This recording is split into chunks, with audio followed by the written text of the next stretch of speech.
जय Hind guys. Booster dose में आपका स्वागत है।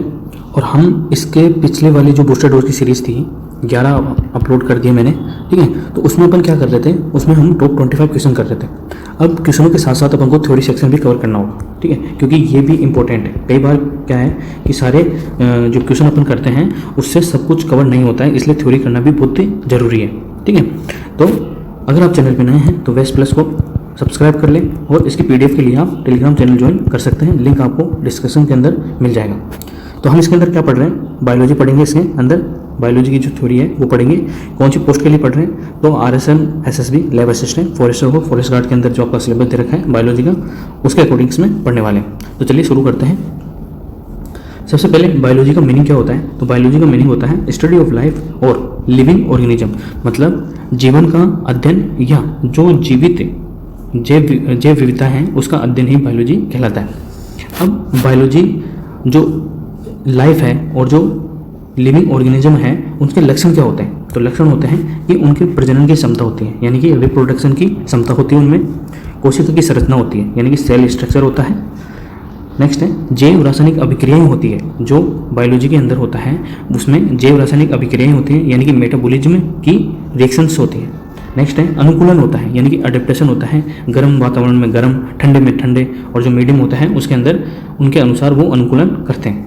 नेक्स्ट है विकास क्रम, यानी कि इवोल्यूशन। जैसे इंसान बंदर से इंसान में बना है, करोड़ों वर्ष लगे उसको बंदर से इंसान बनने में, ठीक है, उसका दिमाग विकसित हुआ है। तो ये सब बायोलॉजी के लक्षण हैं। नेक्स्ट है एक्सेप्शन। तो एक्सेप्शन तो आपको पता है सब जगह मिलते हैं। तो एक्सेप्शन है विषाणु, ठीक है, जो सजीव और निर्जीव के मध्य की कड़ी है, मतलब एक तरफ सजीव है एक तरफ निर्जीव है, तो ये मध्य की कड़ी होता है विषाणु, यानी कि वायरस। तो वायरस में क्या होता है कि प्रजनन कब होता है वायरस के अंदर, तो वायरस के अंदर विषाणु के अंदर प्रजनन तब होता है जब किसी वह जीवित कोशिका के अंदर प्रवेश करता है, ठीक है। अगर वो जीवित कोशिका के अंदर प्रवेश नहीं करता है तो वो मृत अवस्था में होता है, यानी कि निर्जीव होता है। और जब किसी जीवित कोशिका के अंदर वो प्रवेश कर जाता है तो वो निर्जीव से सजीव में बदल जाता है। इसके अंदर कोई कोशिका की संरचना नहीं होती, मतलब कोई सेल स्ट्रक्चर नहीं होता है, मेटाबॉलिज्म की रिएक्शन भी नहीं होती है, और जब तक ये कोशिका से बाहर है तब तक ये निर्जीव अवस्था में रहता है। अब नेक्स्ट है कि आनुवंशिक पदार्थों के आधार पर वायरस दो प्रकार के होते हैं। जो विषाणु आनुवंशिक पदार्थों के आधार पर विषाणु दो प्रकार के होते हैं। एक होता है RNA वायरस और एक होता है DNA वायरस। RNA का मतलब राइबो न्यूक्लिक एसिड वायरस विषाणु, और DNA का मतलब डीऑक्सी राइबो न्यूक्लिक एसिड विषाणु। अब RNA केवल रेट्रोवायरस में आनुवंशिक रूप से पाया जाता है। जो रेट्रोवायरस होता है RNA केवल उसी में ही आनुवंशिक रूप से पाया जाता है। पृथ्वी पर सर्वप्रथम RNA ही आया था, मतलब अगर पृथ्वी पर किसी जीव की उत्पत्ति हुई थी तो वो सिर्फ विषाणु के माध्यम से हुई थी, और वो भी RNA विषाणु के माध्यम से। जैसे HIV RNA वायरस है, जीका जो कि अफ्रीका में मिला था वो भी RNA वायरस है, इबोला वो भी अफ्रीका में मिला था जो भी RNA वायरस है, ठीक है।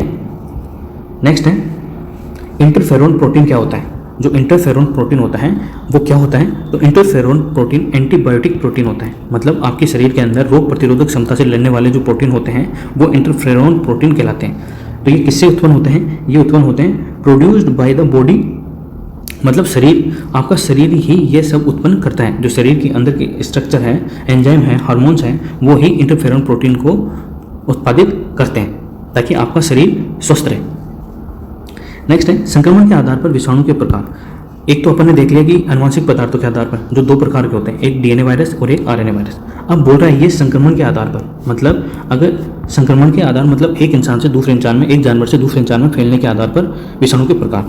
तो सबसे पहला है जंतु विषाणु, मतलब जंतुओं में एक जंतु से दूसरे जंतु में फैलने वाले विषाणु। दूसरा है जीवाणु बक्सी, मतलब एक वायरस होता है और एक बैक्टीरिया होता है। जो वायरस बैक्टीरिया को खाता है उनको बोलते हैं जीवाणु बक्सी विषाणु। नेक्स्ट है पादप, यानी कि जो पेड़ पौधों के अंदर जो विषाणु होते हैं उनको कहते हैं पादप विषाणु। कवक, ठीक है, कवक आपके जैसे मान लो जैसे सिर के अंदर जो बाल होते हैं, बालों के अंदर डेंड्रफ होता है, तो वो होता है कवक विषाणु, ठीक है, जिसके कारण आपके बाल भी झड़ने लग जाते हैं। तो ये सब होता है संक्रमण के आधार पर विषाणु के प्रकार। नेक्स्ट है कोशिका, यानी कि सेल को कोशिका को इंग्लिश में कहते हैं सेल, ठीक है। तो इसके बारे में पढ़ रहे हैं कि ये क्या होता है। पादप कोशिका। तो सबसे पहले पढ़ रहे हैं पादप कोशिका। तो पादप कोशिका के अंदर सेल का जो स्ट्रक्चर होता है वो कैसा होता है। तो पादप कोशिका में कोशिका भित्ति होती है, यानी कि सेल वॉल होती है, जबकि जो जंतु कोशिका होती है उसके अंदर कोशिका भित्ति अनुपस्थित होती है, यानी कि प्रेजेंट नहीं होती है।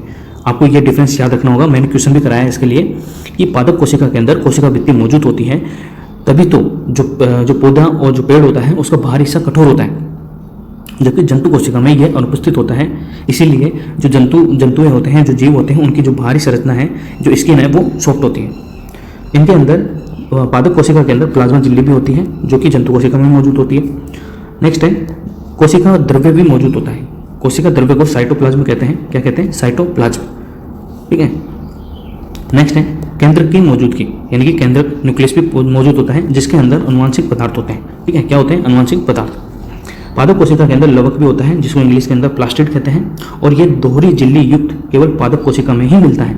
ठीक है। दो चीज़ ऐसी है जो केवल पादप कोशिका के अंदर ही मिलती है। पहला है कोशिका भित्ति और दूसरा है लवक। कोशिका भित्ति यानी कि सेल वॉल और लवक यानी प्लास्टिड। ठीक है। तो लवक होता है दोहरी झिल्ली युक्त, जो केवल पादप कोशिका में होता है, और कोशिका भित्ति भी जो केवल पादप कोशिका के अंदर ही होता है। अब है कोशिका भित्ति यानी कि सेल वॉल। निश्चित आकार का होता है और यह यांत्रिक बल यानी कि मजबूती से खड़ा रहने की शक्ति प्रदान करता है किसी भी पौधे को। ठीक है। मतलब कठोर होता है, इसलिए तो पौधा एकदम खड़ा रहता है। ठीक है। कई पौधे सॉफ्ट भी होते हैं, लेकिन जब जैसे जैसे वो मैच्योर होने लगते हैं तो वो कठोर होने लग जाते हैं। और वो किसके कारण होता है? तो वो सिर्फ और सिर्फ कोशिका भित्ति के कारण होते हैं। नेक्स्ट है पैक्टिन। पैक्टिन दो कोशिका भित्तियों के मध्य उपस्थित होता है। जैसे मान लो कि एक कोशिका भित्ति ये है और एक ये है, तो इनके मध्य पैक्टिन उपस्थित होता है। तो पैक्टिन का मुख्य कार्य क्या होता है? जैसे कच्चे फल होते हैं तो उनके पकने के दौरान यह शर्करा में बदल जाता है, अर्थात मीठा और मुलायम हो जाता है। आपने देखा होगा कि एक तो जो कच्चा आम होता है जिसको कैरी बोलते हैं वो होता है। ठीक है। और कैरी जब पकता है तो उसके अंदर जो दो कोशिकाओं भित्तियों के मध्य जो पैक्टिन नामक पदार्थ होता है वो फलों के पकने के दौरान शर्करा यानी कि शुगर में बदल जाता है और मीठा और मुलायम हो जाता है, जिससे फल मीठे हो जाते हैं और सॉफ्ट भी हो जाते हैं। नेक्स्ट है कोशिका झिल्ली। अब कोशिका झिल्ली तो पादप और जंतु कोशिका दोनों में पाई जाती है और यह एकल झिल्ली संरचना होती है, मतलब सिंगल झिल्ली संरचना होती है। यह चयनात्मक पारगम्य होती है। कहने का मतलब यह है कि जैसे मान लो आपके पास छलनी होती है, जो छलनी में क्या करते हैं, जैसे चाय बनाते हैं और चाय बनाने के बाद उस छलनी से छानते हैं, तो अपन को जो चाय पीनी होती है केवल वही जाती है। ठीक है। बाहर, और बाकी जो रॉ मटेरियल होता है चाय के अंदर जो गिरता है वो छलनी के अंदर रह जाता है। तो उसी प्रकार ये कोशिका झिल्ली भी चयनात्मक पारगम्य होती है, इसलिए शरीर को जो आवश्यकता होती है, जैसा कि मैं बोल रहा था कि कोशिका जो झिल्ली होती है वो एकल झिल्ली संरचना होती है। ठीक है। चयनात्मक पारगम्य जो शरीर को आवश्यकता होती है वो ही इससे पास होता है, बाकी रह जाता है। तो ये किसकी बनी होती है? ये फॉस्फोलिपिड और प्रोटीन की बनी होती है। अब नेक्स्ट है कि परासरण यानी कि ओस्मोसिस और विसरण यानी कि डिफ्यूजन। तो ये क्या होता है उसके बारे में देखते हैं। तो परासरण जो होता है, जल अपने से अधिक, जो जल होता है वो अपने से अधिक से निम्न की तरफ प्रवाहित हो। जब जल अपने से अधिक से निम्न की तरफ प्रवाहित हो और अर्ध पारगम्य झिल्ली की आवश्यकता होती है इसके अंदर। ठीक है। और जो विसरण होता है वो गुल्ले यानी कि जो सोल्यूट होता है, जो किसी पदार्थ में घुलने वाला होता है, उसको गुल्ले कहते हैं।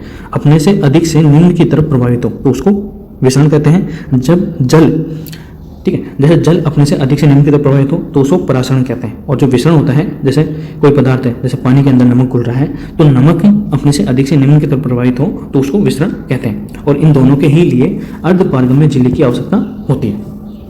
अब जैसे इसका उदाहरण क्या है? इसका उदाहरण है जब नदी की मछली, नदी मीठे पानी की होती है। ठीक है। जब नदी की मछली को समुद्र में डाला जाए तब समुद्र का जल मछली के लिए सांद्र वातावरण का निर्माण करता है। सांद्र वातावरण का मतलब यह है कि मछली है वो मीठे पानी की है। हालांकि समुद्र के अंदर भी मछली होती है, लेकिन उनका वातावरण जन्म से ही वैसा होता है। ठीक है। और जो नदी की मछली होती है उनका वातावरण जन्म से अलग होता है। ठीक है। अगर समुद्र की मछली को नदी में डाला जाएगा तो उसका भी निर्जलीकरण हो जाएगा, और जब नदी की मछली को समुद्र के अंदर डाला जाता है तो उसका भी निर्जलीकरण हो जाता है। तो वातावरण का निर्माण करता है, जिससे मछली के शरीर में पानी की कमी हो जाती है। ठीक है। अर्थात परासरण की क्रिया द्वारा जल शरीर के बाहर आ जाता है, मतलब अपने कम से अधिक से कम की तरफ। ठीक है।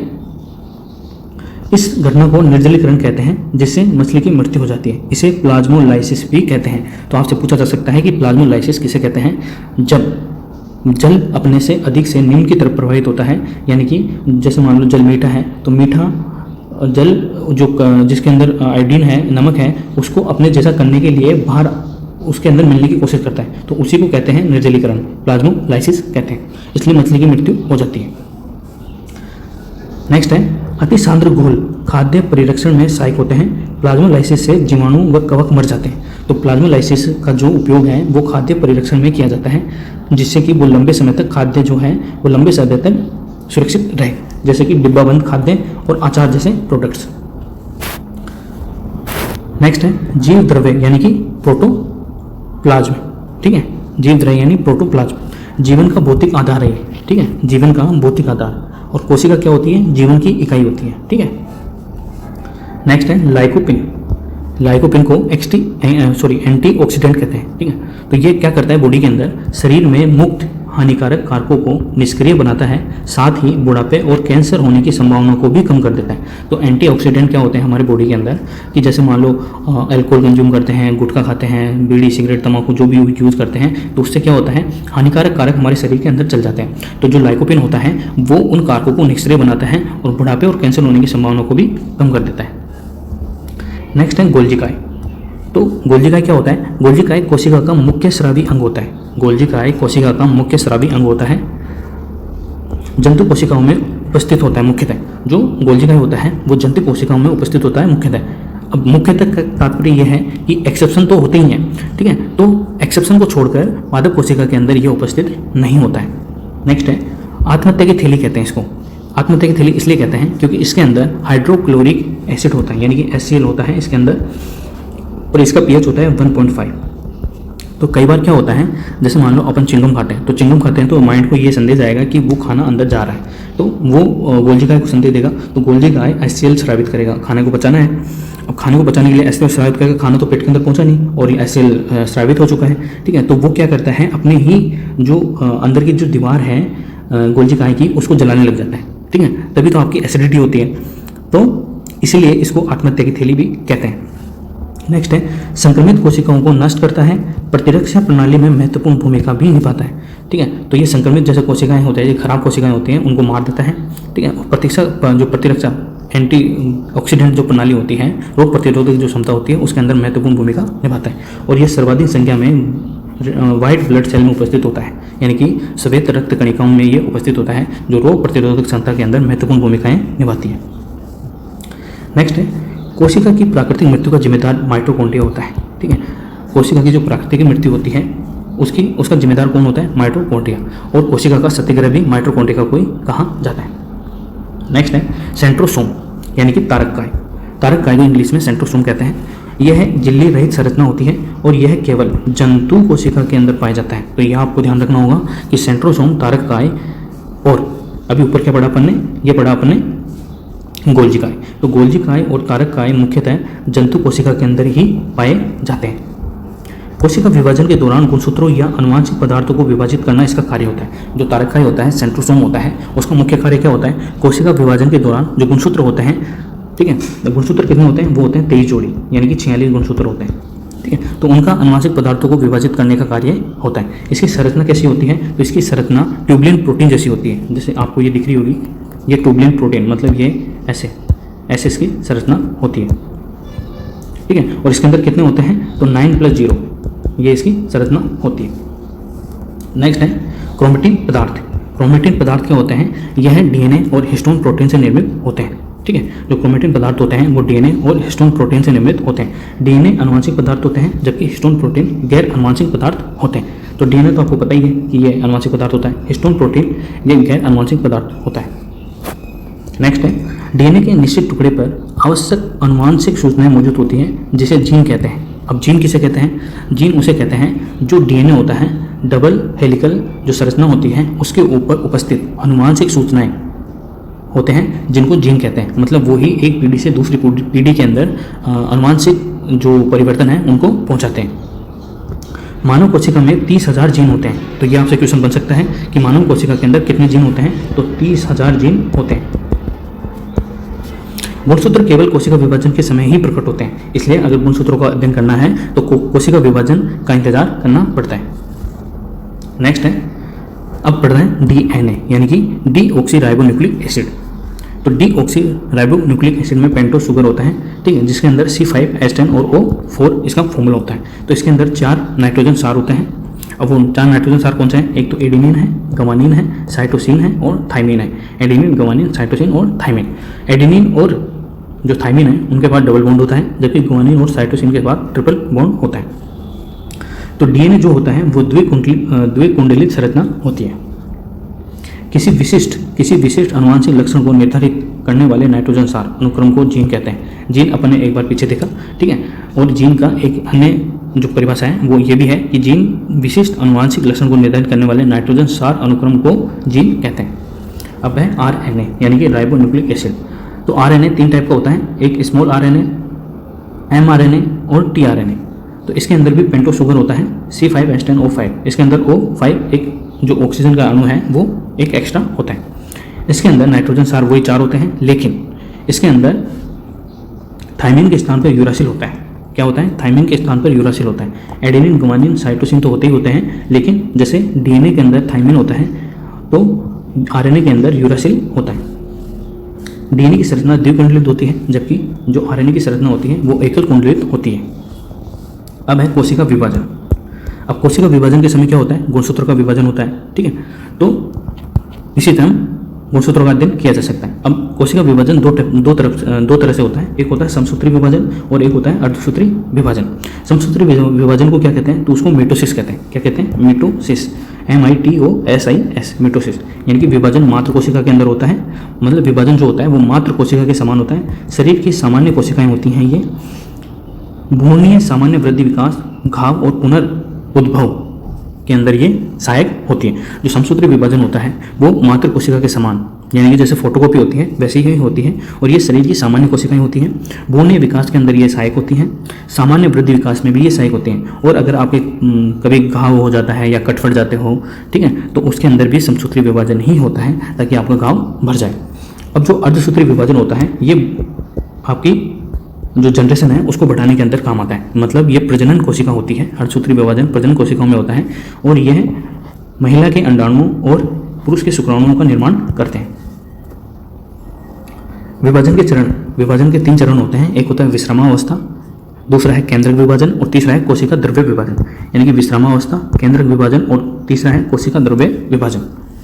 केंद्रक विभाजन तो इसके अंदर 4 फेज होती हैं। प्रोफेज होती है, मेटाफेज होती है, एनाफेज होती है और टेलोफेज होती है। यह आपने 11th के अंदर पढ़ा होगा। नेक्स्ट है जो मेटाफेज होती है। मेटाफेज में गुणसूत्र सर्वाधिक स्पष्ट दिखाई देते हैं। इसमें गुणसूत्रों के अध्ययन के लिए सर्वाधिक अनुकूल अवस्था होती है। ये जो मेटाफेज होती है, आपसे ये पूछा जा सकता है कि गुणसूत्रों के अध्ययन के लिए सर्वाधिक अनुकूल अवस्था कौन सी होती है? तो वो केंद्रक विभाजन के अंदर मेटाफेज की जो अवस्था होती है वो ही सर्वाधिक अनुकूल अवस्था होती है। अर्धसूत्री विभाजन में प्रोफेज में जेनेटिक रिकॉम्बिनेशन यानी कि अनुवांशिक फेरबदल की घटना होती है, जिसे क्रॉसिंग ओवर कहते हैं, ठीक है। अब आपसे ये पूछ सकते हैं क्रॉसिंग ओवर क्या कहते हैं? क्रॉसिंग ओवर किस में होता है? तो अर्धसूत्री विभाजन में होता है। कौन से फेज में होता है? तो प्रोफेज में होता है। इसके अंदर क्या होता है? क्रॉसिंग ओवर में अनुवांशिक फेरबदल की घटना होती है। इसी घटना के कारण एक दंपति अलग अलग अनुवांशिक लक्षणों वाले अंडाणु और शुक्राणु का निर्माण करते हैं, जिससे संतति में अनुवांशिक विविधताएं पैदा होती हैं, ठीक है। जैसे मान लो एक ही माता पिता की संतान अलग अलग शक्ल की होती है, अलग अलग गुणों की होती है, ठीक है। तो ये इसी के कारण होती है, क्रॉसिंग ओवर के कारण होती है। इसके फलस्वरूप इस संतति में अनुवांशिक विभिन्नताएं पाई जाती हैं। नेक्स्ट है एमनियोसेंटेसिस। तो एमनियोसेंटेसिस क्या होता है?